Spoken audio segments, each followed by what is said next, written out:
this wonderful event, and I could see so much of enthusiasm since yesterday when we were working towards, this event that was lined up for today, and there was a lot of enthusiasm, and this is what we always look at, and that is what we are all about, the early childhood educators, and the enthusiasm and the motivation that we have in our lives. Well, today I will be presenting on raising emotionally intelligent humans through a peace pedagogy, Peaceful Humans Peace Pedagogy, which I created over a period of 2 years. I was researching on it because I'm essentially a peace lover, and I'm a very peaceful person, I would say. And that is what sometimes I think is missing in this world today. And I feel, because we have our tender petal schools, and I generally interact with a lot of little ones. I see that working towards building peace into them would definitely, in the next 25 years, get us to a world which is more peaceful. Today morning when I opened my phone and I saw the news, there were a lot of news about killing, a lot of wars happening everywhere. So peace is what we need in the world today in order to live a life which is decent, which is of dignity.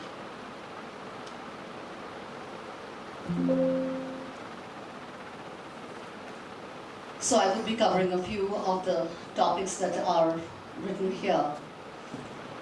But first of all, when we talk about peace, what is peace and how peace is related to emotional intelligence? When we talk about peace, I say that there are 3 sources of peace. One is inner source. Once, if I am in peace with myself, I would definitely be very happy, very contented, and in a way love everybody who is around me. That translates to social peace. And if I'm in peace with myself, I'm in peace with the people around me, I'm in peace with everybody, and that again moves forward to a bigger perspective, which is peace with nature or peace with our environment. So when we talk about a peaceful human, I would say a peaceful human is also a socially intelligent human, and vice versa. An emotionally intelligent human is also a very peaceful human. So when we look at the sources of peace, and when we talk about peace, generally, when we talk about the word peace, we think what comes to our mind is war. Now, India is not in a state of war, but peace is not about the absence of violence. It is about the values and attitude that we have towards sustenance of these, the calm and the peacemaking skills that we need to have in order to sustain this equilibrium, the harmony in the society. So when we talk about peace, it's not the absence of war, but the general peace that surrounds us at all times.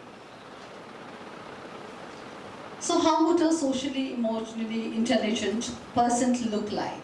Somebody who is empathetic, somebody who has a very, very positive mindset, is curious and eager to learn, is grateful, very important, grateful and empathetic, compassionate, who accepts their differences with the others, somebody who is, accepting diversity.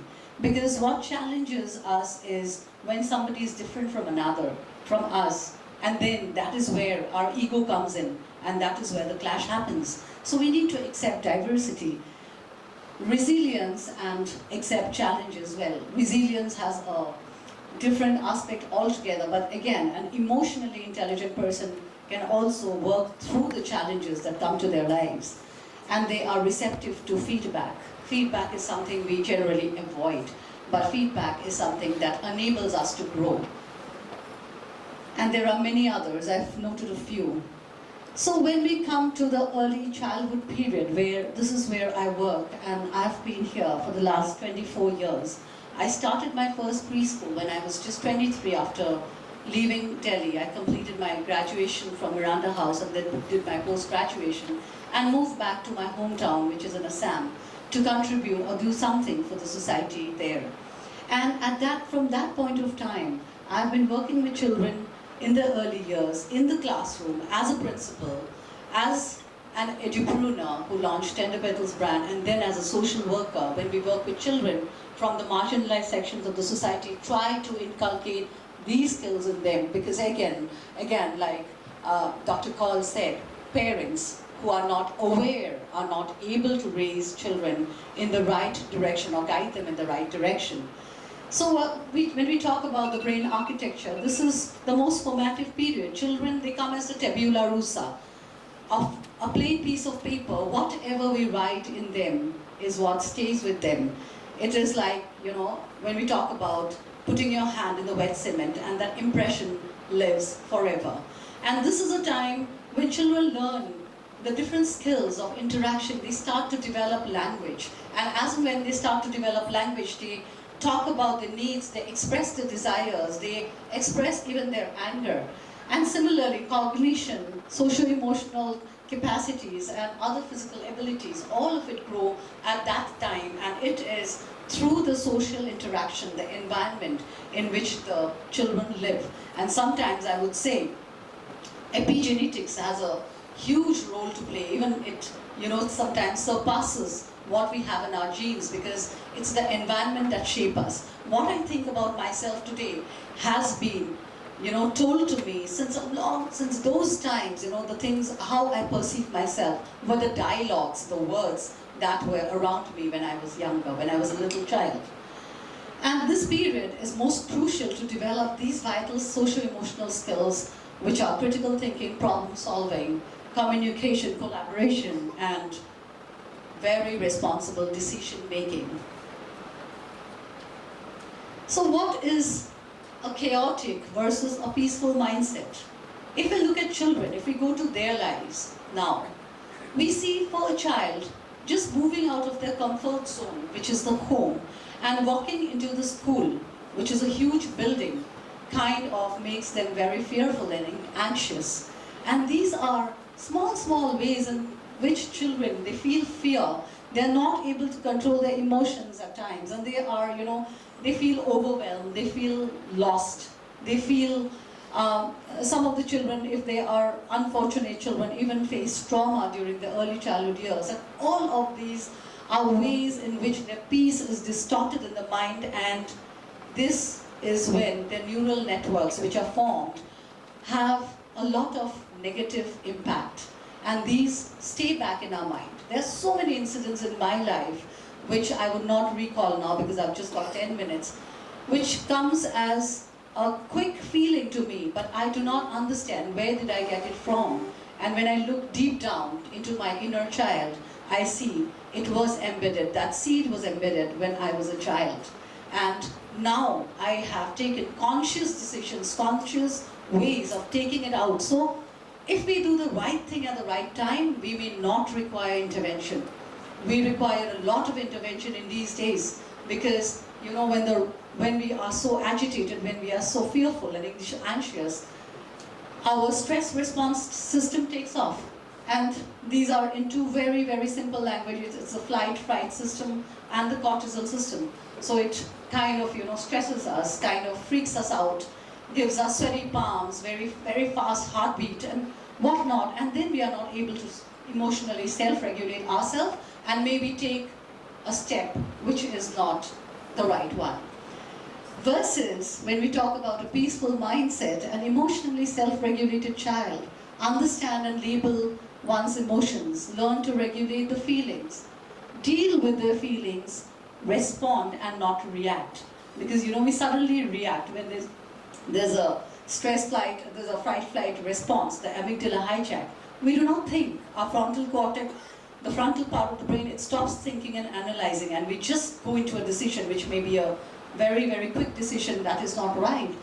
So this is how, a peaceful mindset allows a child to have a positive attitude and stay mindful. Mindfulness is one thing we are all lacking, even as grown-ups.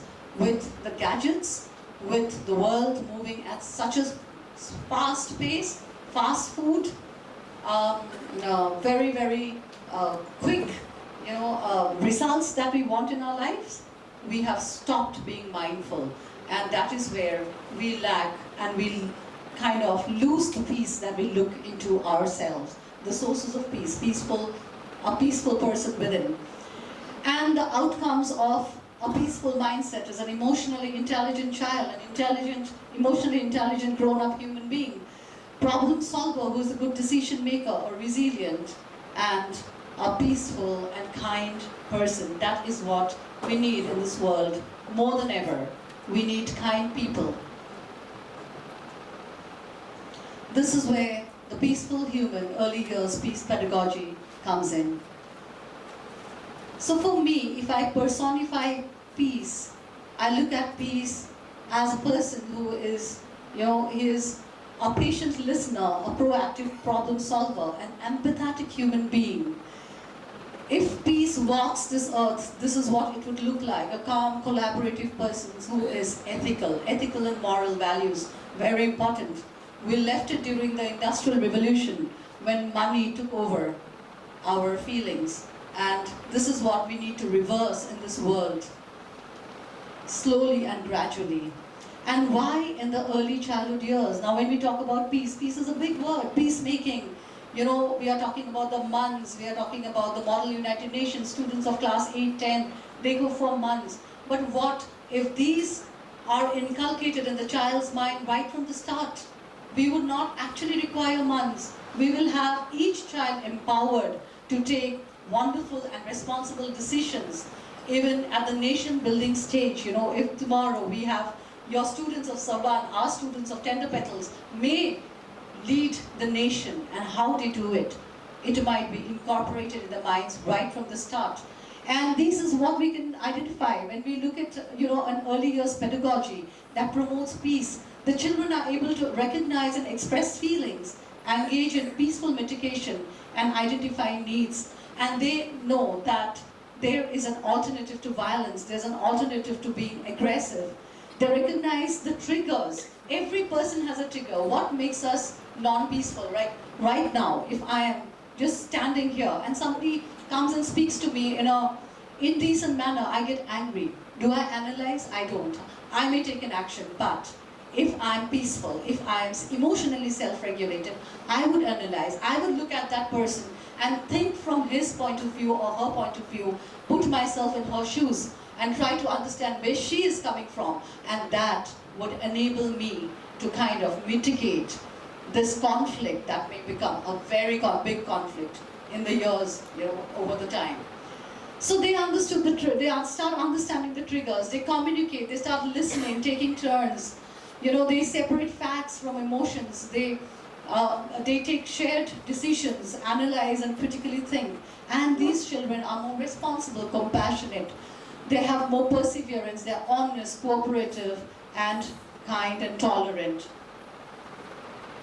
This is what we look at when we look at a curriculum. See, we have seen there are a lot of educators, both Western and Indian, who have talked about peace approach. But have we mainstreamed it? When we say peace, we think that, okay, it is not essential, but it's so essential because it is so related to social-emotional development that we talk about, the SEL. So when we try to mainstream in Tender Petals, we have been trying to do this. We have started our campaigns, we have started our small activities in the curriculum.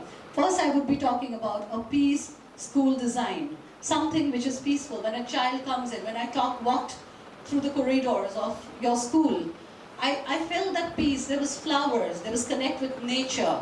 When we find a place, if I'm agitated, if I find a place to sit peacefully, I'm in peace. And that is what we require. There's a no anger zone which I've seen since yesterday. That is peace. We don't talk about it, but we are taking steps. And we need to, actually, when we design a classroom, it should have light colors, beautiful colors, something that is soothing. Children, they can engage in things which are, kind of like feathers. They can be leaves, they can be other things that make them feel connected.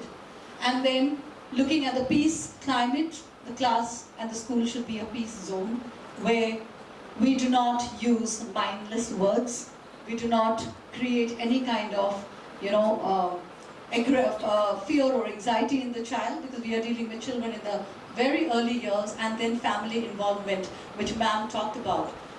We are here for 3 to 3.5 hours in the early childhood, section, but the family plays a major role in what we want to tell the child or teach the child. So we talk about the golden triangle, where the student is at the top of the triangle, and the school and the family works in collaboration for the betterment of the child. The child is here because we want the child to have the best, and the parent has got here the child because the parent wants the best for the child. So we need to collaborate and bring this kind of thing, because there are a lot of houses which do not have peaceful dialogues, they do not have an atmosphere which promotes peace. So we need to make the parents very conscious about it. And in our Tender Petal schools, we have this curriculum of mindfulness practices. We do a lot of those. I won't go into much detail. There are visual art classes, because art is a form of expression that allows you to stress buster. It works as a stress buster. So for everyone, you have different stress busters.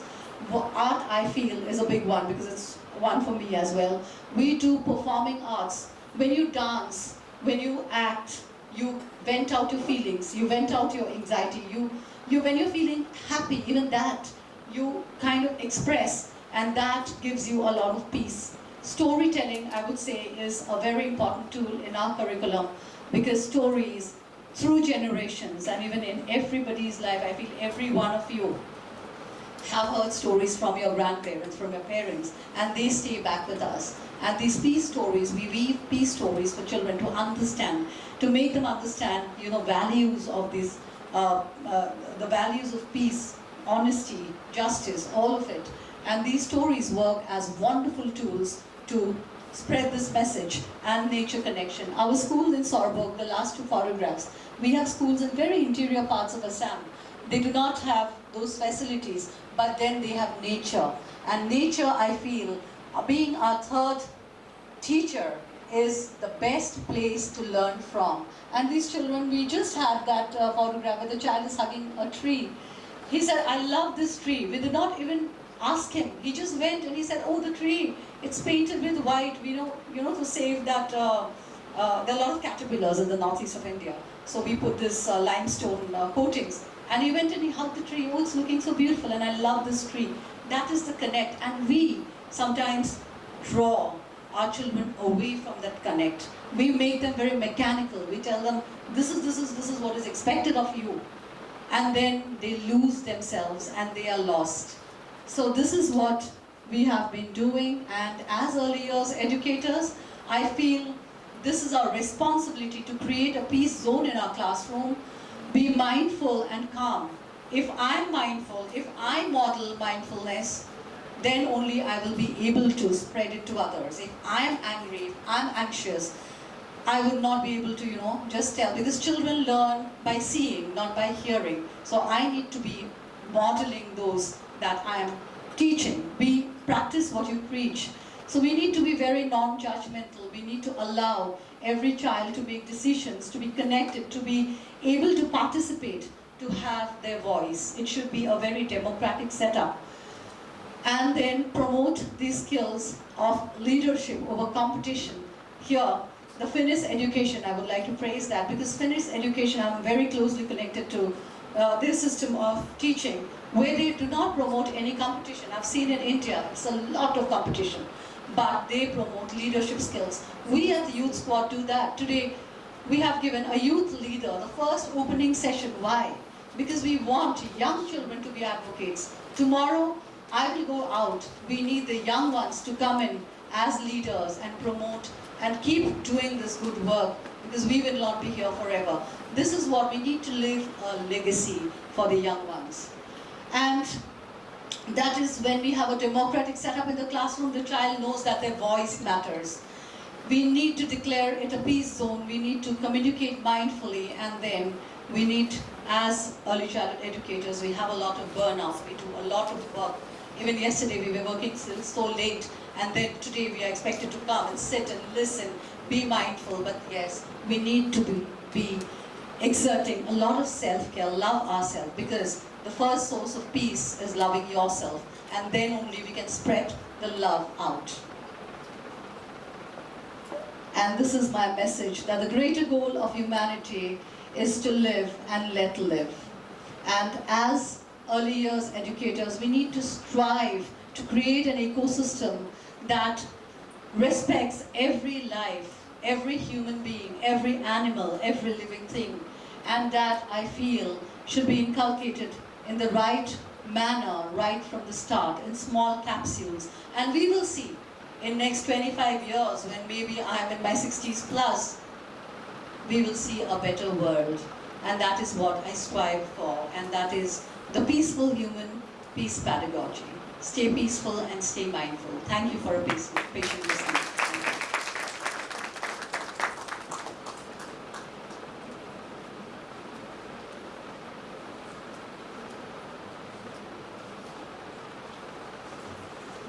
Thank you so much, Dr. Vasavvi.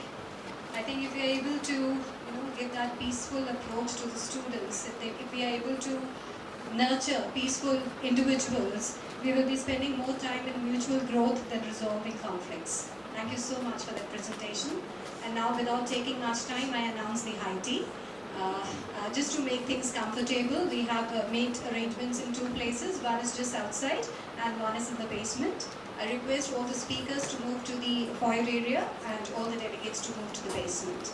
And it's just 15 minutes we have. Thank you so much.